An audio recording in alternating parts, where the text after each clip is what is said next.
소를 줍다. 전성태. 소 없던 우리 집에 처음으로 들인 소는 오쟁이네 암소였다.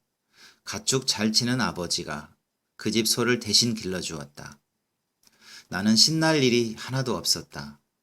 아침 저녁으로 꼴 배다 주는 일도 귀찮았고 오쟁이 녀석이 주인 행세하는 꼴도 마딱찮았다. 아버지, 우리도 소 한 마리 사불어. 내가 골이나 말하면 아버지는 오냐 그러자 하면 좀 좋을까만 소가 토깽이냐 사고 싶다고 달랑 사게. 당장 저 소라도 없으면 쟁기질은 무슨 수로 할 거냐. 내 녀석이 목에다가 멍에를 걸 거냐 하며 씨도 안 먹힌다는 반응이었다. 그럼 차차 송아지 낳으면 우리 주라고 해. 강아지 한 마리 거저 얻어다가 길렀다는 말은 들어봤어도 송아지를 그랬다는 말은 못 들어봤다. 그것이 왜 공짜요? 우리 집에서 재우고 먹이고 다 하는데. 철없는 소리 그만 해대고 얼른 풀이나 베와. 저번처럼 쑥만 베다가 먹이지 말고. 소 똥구녕 맥히는 날엔 내놈 입구녕도 밥구경 끝이여. 아버지는 골망태를 걸어주고 막 내몰았다. 오쟁이네 암소는 우리 집에서 송아지를 2배나 착실히 쳤다. 물론 어미소도 송아지도 탈없이 잘 자랐다.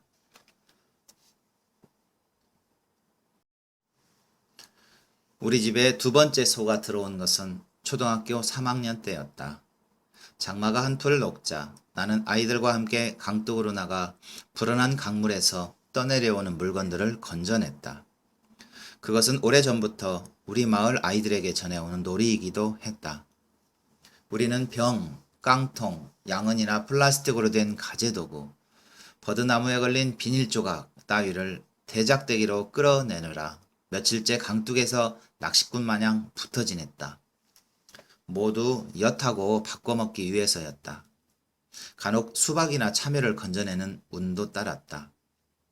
그 몇 해 전에 마을 청년들이 염소를 주운 것을 빼면 그만한 횡재도 없었다.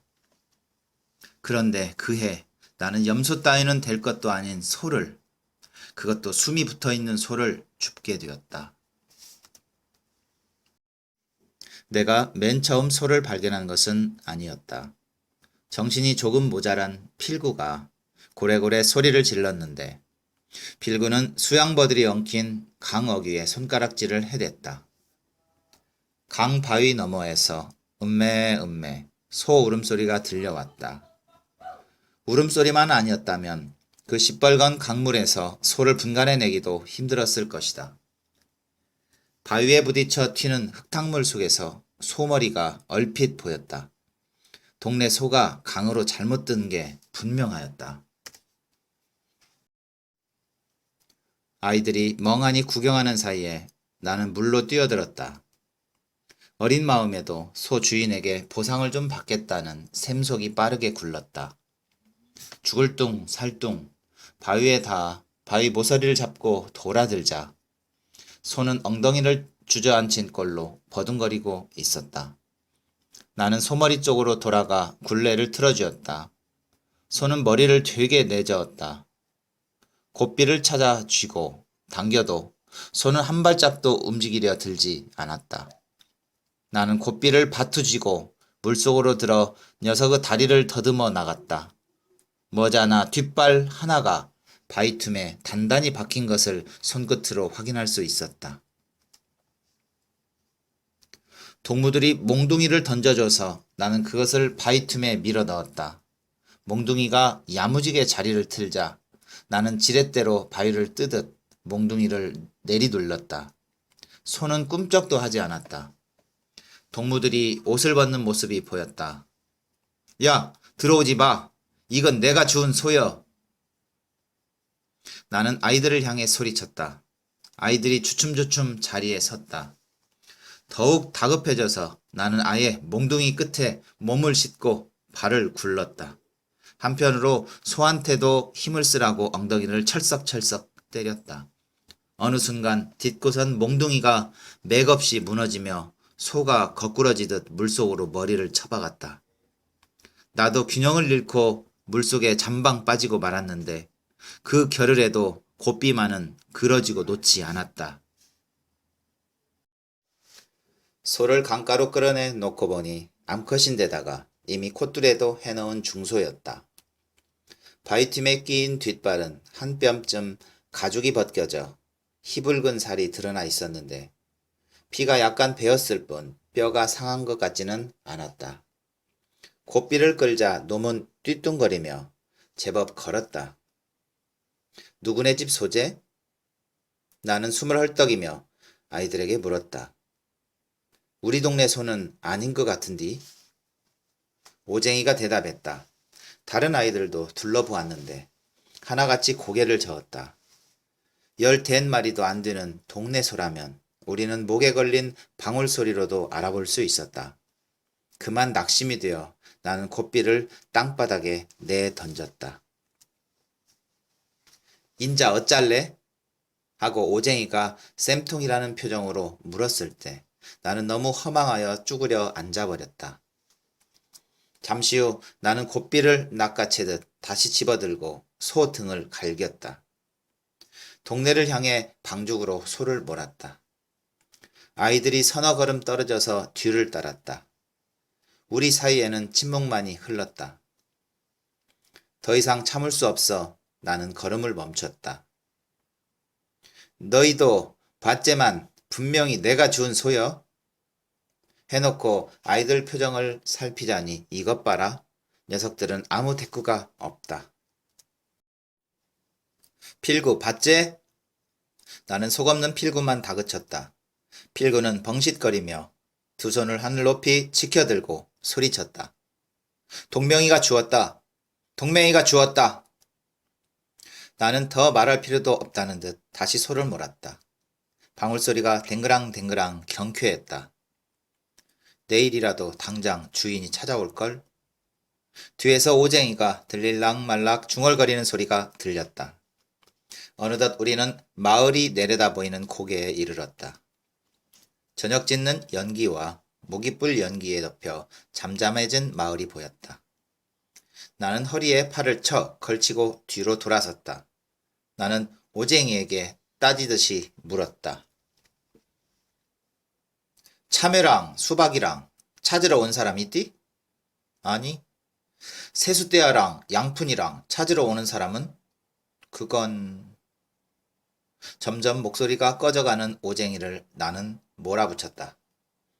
그럼 저번에 염소 주인이라고 누가 나섰겠네? 오쟁이 녀석은 결국 입을 닫고 희미하게 도리질만 했다. 그럼 인자 주운 사람이 인자여. 알겠어? 내 말이 끝나기 무섭게 오쟁이 옆에 선 진칠이가 끼어들었다. 그래도 손디? 상구하고 오쟁이가 맞장구를 쳤다. 저 윗동네에서 주인이 쇠가 빠지게 찾고 있을 거요. 그럼 갈문리 소인 줄 모르고 그너머 문대미 소인 줄도 모르고. 나는 그만 안 되겠다 싶어 고삐를 나무 둥치에 잡아맸다. 그리고 아이들의 어깨를 툭툭 쳐서 다들 강을 보고 서게 했다. 강은 산과 들을 가르며 굽이쳐 뻗어가다가 우중충한 대기 속으로 자취를 감추고 있었다. 나는 명철이한테 따져 물었다. 갈문리, 문대미, 위에 또 먼 동네 있디야? 고옥하고 문구지제. 이번에는 상구를 바라보았다. 고옥하고 문구지 담은 어디요? 비석금. 그 담은? 축도. 더는 마을이 보이지 않았다. 물론 강, 들, 산도 그 우중충한 대기 속으로 가뭇없이 스며들고 없었다. 똑똑한 오쟁이, 그 다음 동네는 어디랴? 추실일란가? 가봤어? 아니, 근데 우리 아버지가 거기 추실장에서 소를 사왔디야. 그래요? 그럼 그 윗동네는 어딜까? 몰라? 오쟁이는 머리를 저었다. 아이들이 시무룩해졌다. 가보도 안 한 것들이 저 강 위로 동네가 얼마나 많은지 알아? 저 소 터럭만치나 될 거구만. 나는 돌아서서 다시 소 고삐를 풀었다. 마을에 들어서자 필구가 앞서 달려가며 골목에다 대고 소리쳤다. 동맹이가 주었다. 동맹이가 주었다. 나는 고개를 뻣뻣이 들고 소를 몰았다. 진창이 가로막아도 나는 첨벙거리며 지나갔다. 골목이 깊어지자 아이들도 하나둘씩 떨어져 나갔다. 집 앞에 이르러 나는 잠시 멈춰 서서 숨을 골랐다.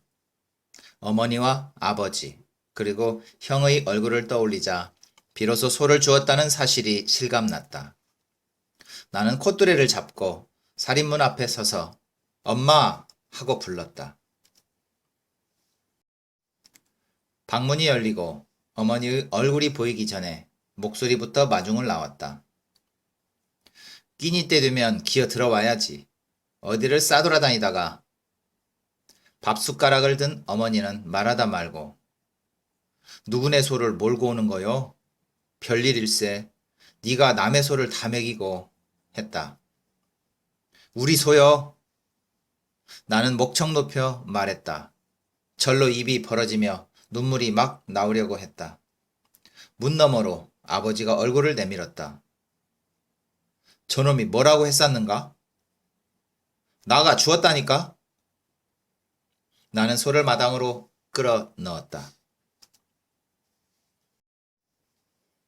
낸장, 어떤 어수룩한 손이 소를 마구 내돌렸디야?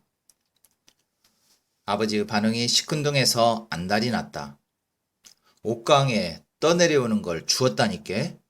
나가 산똥을 싸면서 건졌어? 인자 요것은 우리 소여? 아버지는 젖은 내 몰골을 훑어보고 이내 고무신을 꿰고 마당으로 내려셨다. 소를 요리조리 둘러보더니 고삐를 빼앗아 들고 감나무 밑으로 갔다. 감나무에 소를 메어 놓고 돌아온 아버지는 내 등을 쌀인문으로 돌려 세웠다. 참, 아버지는 옥강에서 주었다니께? 그러게 말이여. 어여 앞장서.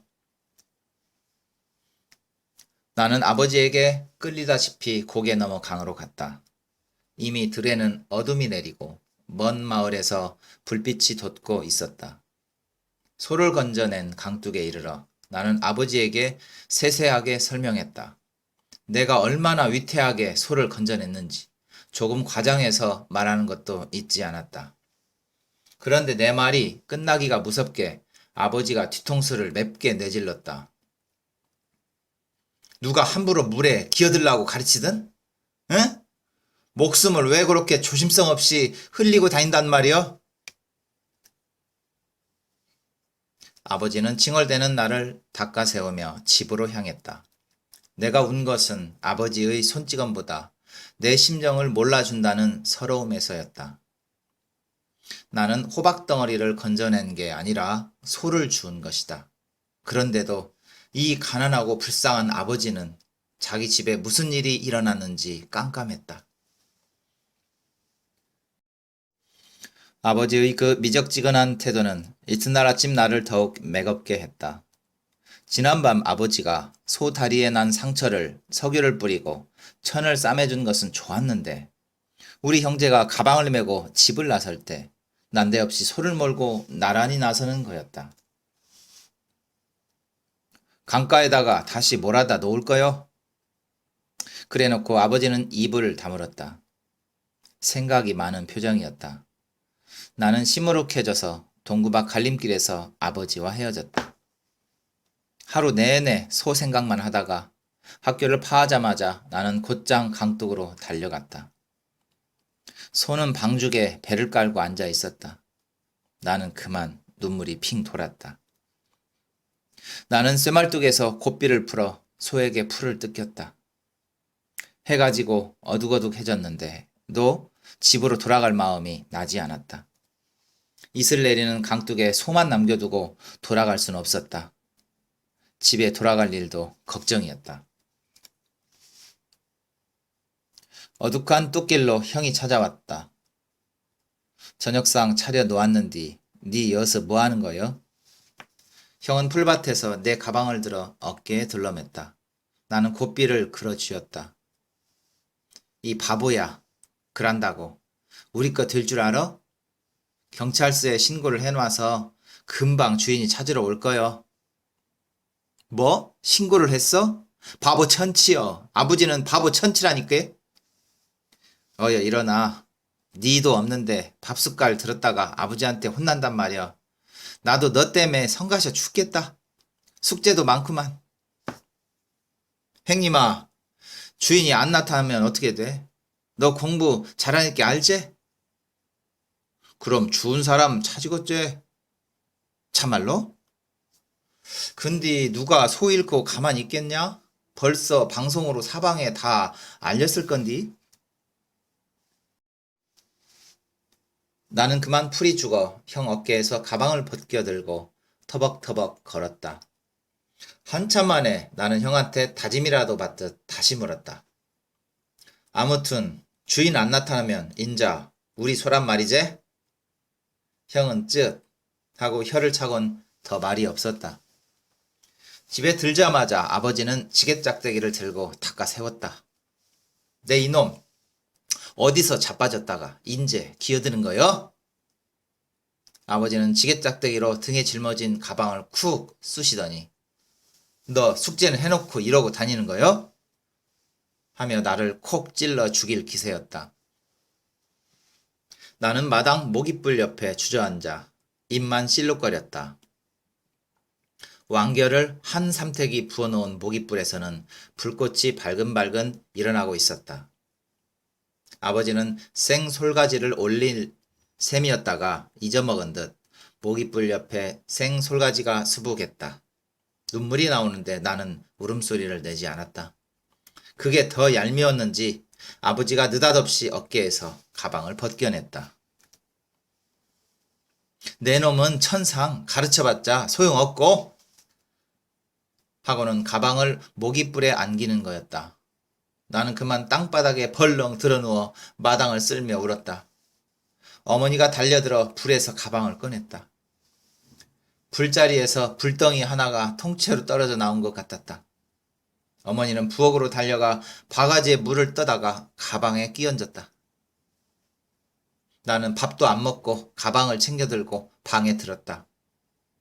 방 안에선 잿내가 진동했다. 밤중에 아버지가 툇머리를 내려서는 기척이 들렸다.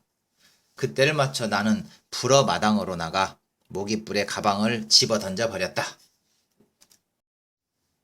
이튿날 나는 학교에 가지 않았다.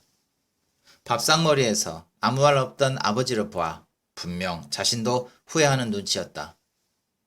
나는 그런 아버지가 얄밉고 한편으론 쌤통이라는 생각이 들었다. 밤새 배를 골았던 나는 아버지가 보란 듯 밥 한 그릇을 싹싹 비웠다. 동맹아! 방에 들어누워 있는데 아버지가 방문 너머로 불렀다. 학교 안 가냐? 나는 대답하지 않았다. 그려, 내 놈은 천상 공부할 싹수는 못 되는 것 같은께 오늘부터 농사를 짓자. 그래 놓고 아버지는 벌컥 문을 열었다. 아, 뭐티요? 콩 뽑으러 가야지. 콩밭에 앉아 콩을 뽑자니 심통이 났다. 구름은 고개를 넘어 흘러갔다. 풀무치랑 메뚜기 같은 날벌레들이 쟁글한 햇볕 속을 날아다녔다. 아버지는 점심을 먹인 후 나를 앞세우고 학교로 갔다. 선생님에게 정중하게 인사를 올린 후 아버지는 말했다. 지난밤에 등잔이 넘어져서 그만 애 책이 못 쓰게 됐답니다. 선생님은 나를 데리고 창고로 가서 일일이 교과서를 찾아 챙겨주었다. 돌아오는 길에 아버지는 가방도 하나 새로 사주고 공책이며 연필에 아직 한 번도 가져보지 못한 자석이 달린 필통까지 사주는 거였다. 소는 집으로 데려다 놓을 거요. 주인이 찾아올 때까지만 집에서 키우는 거니까 정 붙이지 말어. 알겠지? 나는 열없이 웃는 낯으로 고개를 끄덕였다. 아침 저녁으로 나는 꼴을 베어 나르고 오후에는 산과 들로 소를 몰아 풀을 뜯겼다. 아버지는 그런 내 행동이 마땅치 않은 모양이었다. 그걸 두고 소 궁둥이에다가 꼴 던지는 격이라고 하는겨. 소가 널 주인으로 모실성 싶으냐? 그러나 근 한 달이 지날 때까지 주인은 나타나지 않았다. 조마조마한 마음이 늘 가시지 않았다. 매일 밤 나는 이불 속에서 제발 주인이 나타나지 않게 해달라고 기도를 드렸다. 소는 점점 기력을 회복했다. 살도 제법 통통하게 올랐다. 그러는 동안에 아버지의 매운 눈도 퍽 부드러워졌다. 가끔 당신이 직접 고구마 줄기를 뜯어다가 지게로 부려놓는 일도 생겼다. 내버리기 아까워서 소나 먹이는 것이여? 하루 저녁 무렵에 소를 몰고 들어가 감나무 아래 묵으려고 하자 아버지는 그동안 비워두었던 외양간 문을 열었다. 온 집안에 쇠똥 냄새가 진동하고 날벌레가 끓어서 쓰겠냐? 외양간으로 소를 몰아넣으며 아버지는 말했다. 소를 기르게 된 지 2달이나 지났을까. 갑자기 소가 풀도 안 뜯고 울어대기만 했다. 그 좋아하던 수수대도 발밑으로 깔아버렸다. 멀리 하늘을 바라보는 큰 눈이 퍽이나 슬퍼 보이기까지 했다. 제 집이 그리워서 그러는가? 나는 애처롭기도 하고 섭섭해서 곧잘 녀석의 배때기를 걷어찼다. 아버지는 그날 오후에 이웃 마을에서 숫소 한 마리를 데려왔다. 주인과 함께 온 수소는 주둥이가 검고 뿔이 안으로 휘어진 우걱뿔이었다. 몸집도 우리 소보다 2배는 좋기 커 보였다. 오쟁이네 아버지도 나타나 걱정스럽다는 듯 혀를 찼다. 소한테 덜컥 짝부터 맺어주면 어쩌려고? 아버지는 발끈했다. 아, 이 짐승이 서방을 호적에 올려놓고 사는 짐승이여? 어떻게 될지 모르는 소라 내 하는 말일세. 걱정 말게. 주인한테 치사를 들면 들었지 타박하겠어? 아버지는 뒷산 마을의 Y자로 줄기가 자란 소나무에 암소 머리를 집어넣고 고삐를 친친 감았다. 동네 소는 대부분 그곳에서 교물을 붙였다. 아버지, 이제 우리 소도 송아지를 벤 거요? 그려. 달력에 동그라미를 쳐 놓을까? 그려. 나는 아버지가 이제 녀석을 받아들인 것 같아서 더 기뻤다. 아버지는 슬금슬금 내 자리를 차지하고 들어왔다. 아침마다 쇠골배라고 불러 깨우지를 않나. 소를 풀도 안 좋은 방죽으로만 몰고 다닌다고 역정을 냈다. 아침 저녁으로 여물을 쓰는 것은 말할 것도 없고 읍내에서 사료도 져 날랐다. 하루는 학교에서 돌아오자 마당에 큰 썰매 같은 게 널브러져 있었다. 그것은 쟁기질 때 쓰는 끝슬꾸라는 농기구였는데 우리 아이들은 흑썰매라고 불렀다. 그 위에 맷돌이 올라와 있어서 나는 의아하게 생각했다. 너도 저기 올라타라. 소 쟁기질 연습시킬 거요. 아버지는 흑썰매를 소 뒤에다가 쟁기처럼 달았다. 그로부터 한 닷새를 아버지는 온 동네 골목에 흙먼지를 일으키며 소를 몰았다. 이리야, 쩌쩌. 이리야, 쩌쩌. 날이 갈수록 아버지는 흑썰매를 무겁게 했다. 이틀째에는 동네 아이들까지 태웠다. 오쟁이가 저희 집 앞에 서서 뾰루뚱한 얼굴로 구경하는 모습은 참 고소했다. 그럭저럭 3달이 지난 무렵이었다. 하루는 학교에서 돌아와 보니 소가 오간 데가 없었다. 아버지도 보이지 않았다. 어머니만 툇마루에 앉아 한숨을 푹 쉬는 게 예감이 심상치 않았다. 소 주인이 나타났단 말다. 어머니는 또 한숨이었다. 올라면 진작 오지. 이제 사올 건 또 뭐다냐? 나는 벌떡 일어섰다. 내가 뛰쳐나가려 하자 어머니가 손을 잡아 앉혔다. 울지 마라. 원래 그러자고 들인 소 아니었냐? 아버지는 손수 고삐를 잡고 주인과 함께 고개 넘어 경찰서로 넘어갔다고 했다. 나는 눈을 썩썩 문지르고 말했다. 그럼 아버지가 소를 다시 찾아올랑갑네? 뭔 수로 그걸 다시 데려오겠냐? 또 모르제. 그간 길러줘서 고맙다고 주인이 싸게 팔지도.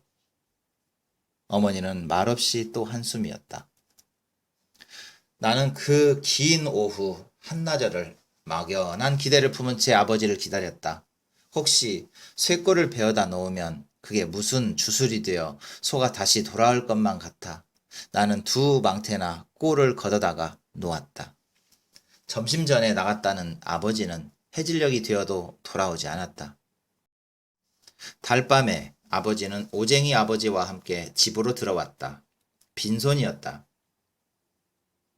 어떻게 됐다요? 어머니가 물었다. 아버지는 한숨이었고 오쟁이 아버지가 대신 대답했다. 일단 주인이 데려갔소. 그래놓고 그는 아버지를 향해 덧붙였다. 나 말대로 하란 말일세. 좀 세게 나가서 섭섭지 않게 받아내란 말이여. 아까 그 순경도 안 그러든가? 그간 수고한 건 서로 알아서들 하라고? 그것이 뭔 소리겠어? 사정이 이만저만 됐은께 소 주인이 정상을 참작해라. 그 소리제. 그러지 말고 자네 여윳돈 좀 돌리세. 나가 뭔 여윳돈이 있단가? 콩이랑 보리 매사한 것 좀 있자녀. 그거 이 얼마나 된다고? 아쉬운 대로 이것저것 좀 보탬은 흥정이라도 넣어볼 수 있잖아. 흥정? 왔다매. 아까부터 자꾸 그런 소린디. 누가 빚내서 송아지도 아니고 다 큰 소를 사겠다면 안 웃겠어? 나가 내일은 그 집에 직접 댕겨와서 발 뻗고 자겠어. 이튿날 아침 나는 학교에 가다 말고 동구 밖에서 걸음을 멈추었다. 밤부터 나는 작심을 하고 있었다. 너 시방 왜 그려? 형이 몸을 틀고 물었다. 나 소 찾으러 갈 거요. 뭐? 아버지 따라 소 찾으러 간단 게? 니까지 거이 가서 뭘 어쩌겠다고? 소 돌려주라고 할 거요. 외양간에 누워 버릴 거요. 그래서 시방 학교 안 가겠다고? 아버지가 가만히 있겠냐? 그래놓고 형은 걸어갔다. 행님아, 나는 숙제를 안 해서 가재도 갈 수도 없다. 형은 뒤도 돌아보지 않고 저만치 멀어졌다. 나는 팽나무 뒤로 물러나 아버지를 기다렸다. 머지않아 장 나가는 차림새로 옷을 차려입은 아버지가 마을길을 걸어 나오는 모습이 보였다. 겨드랑이에 낀 노란 종이 꾸러미는 돈이 틀림없었다. 내가 팽나무 뒤에서 쭈뼛쭈뼛 나오자 아버지는 기가 막힌 얼굴로 빤히 쳐다보았다. 아버지는 아무 말 없이 앞서 걸어갔다. 우리는 고갯마루에서 버스를 기다렸다. 아버지, 동네가 어디래요? 왜, 말하면 네가 다 알겠냐? 문대밀이야? 아버지는 아무렇지도 않게 대답했다. 이제 나는 힘이 나서 까불었다. 버스를 타긴 타야겠네. 문대미에서 버스를 내린 아버지와 나는 장터를 지나고 큰 동네를 두 군데나 물리면서 강을 거슬러 올라갔다. 그곳 강은 우리 마을 강보다 폭이 좁았지만 물은 더 맑았다. 그동안 아버지는 서너 번이나 사람을 붙잡고 길을 물었다. 작은 마을이 나왔고 아버지는 구멍가게로 들어갔다. 주인 여자는 길로 나와 들판을 가리켰다. 들판 멀리 강둑 아래로 삼나무 뒤뜰이 어두운 민가가 보였다. 집 곁을 지나자니 사철나무 울 너머로 타작 소리가 들려왔다. 우리는 잠시 선걸음에 집안을 들여다보았다. 마당에 안주인이 앉아 늦콩을 털고 있었다. 텔레비전 안테나도 없는 작고 추레한 집이었다. 대문 밖 감나무 밑에서 아버지가 말했다. 니는 여기서 기둘려잉? 아버지는 대문도 없는 마당으로 들어갔다. 나는 감나무 그늘에서 고개를 기옷이 내밀고 집안을 훔쳐보았다. 행랑채에는 외양간이 딸려 있었지만 비어 있었다. 자연히 나는 집 주변을, 그러니까 들판이라든가 강둑을 살펴보았다. 강둑에 염소 몇 마리는 보였어도 소 같은 건 보이지 않았다. 아버지를 튼만으로 안내해 앉힌 그 집 아주머니가 냉수를 한 그릇 내다가 아버지에게 건넸다. 그녀는 남편이 나무를 싣고 바닷가로 갔다고 했다. 김 양식장에 말목을 한 사날 달구지로 내다 주고 있는디 점심은 드셔야 올 건디요. 그 소가 달구지를 다 끈답니까? 아버지가 외양간을 건너다 보며 놀란 눈으로 물었다. 좀 섭섭한 눈빛이었다. 그렇잖아도 애 아버지가 얼마나 고마워하는지 몰라요. 소가 떡 우리 소 같지 않게 실해졌어라. 내일새나 일머리가 든다고 한번 인사하러 댕겨 오겠다고 허기는 허든디. 아주머니가 아버지에게 한 번 더 굽실했고 아버지는 큼큼 헛기침을 놓았다. 그럼 모레새나 다시 한번 올랍니다. 아버지는 말도 못 꺼내보고 그냥 일어서는 눈치였다. 내가 살인문으로 툭 불거져 나가 아버지 곁에 서자 아주머니는 깜짝 놀라서 말했다. 애가 와 있었는갑네. 들에 오제야. 야가 소 좀 먹었다고 학교도 안 가고 요래 삐득삐득 안 따라오. 오메 그런 게 네가 소를 건진 갸구나. 영 실하게 생겼네. 아주머니는 내 머리를 쓰다듬었다. 소한테 정주지 말라고 그래 당부했는데도 잡것이 고만 정을 줘갖고 밤낮 밥도 안 먹고 울어만 됐어요. 그렇게 말한 아버지는 정말 짠하고 속상한 눈빛으로 내 머리를 쓰다듬었다. 그러자 갑자기 나는 연극처럼 눈물이 나기 시작했다. 나는 점점 콧물까지 삼키며 서럽게 울어버렸다. 아주머니가 어쩔 줄 몰라 했다. 허허, 난 부담스럽게 뚝 뭐 끝이냐? 그래놓고 아버지는 고개를 하늘로 쳐들었다. 이틀 뒤 나는 수업이 끝나자마자 집으로 달려갔다.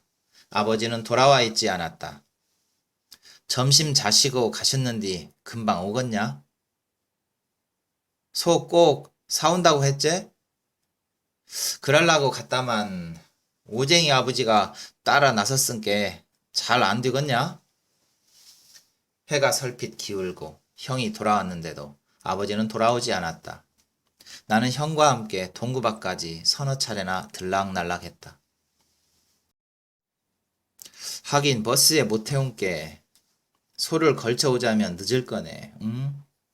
위안이나 삼자고 나는 너댓 차례도 넘게 같은 말을 되풀이했다. 어머니가 저녁상을 밀어주었지만 우리는 뜨는 둥 마는 둥 했다. 아버지가 돌아온 것은 달빛이 훤했을 때였다. 술에 취해 비틀거리면서 살인문을 들어서는 아버지를 보며 우선 나는 고삐가 들렸는지 살펴보았다. 그러나 달빛 아래선 아버지는 맨손이었다. 아니다. 손에는 얘의 그 종이꾸러미가 달랑달랑 매달려 있었다. 아버지는 종이꾸러미를 땅바닥에 내던지고 감나무 밑으로 들어가 통나무처럼 털썩 주저앉았다. 나는 얼른 종이꾸러미부터 풀어 헤쳤다. 돈꾸러미를 확인해야 현실을 받아들이겠다는 조급함이 앞섰다.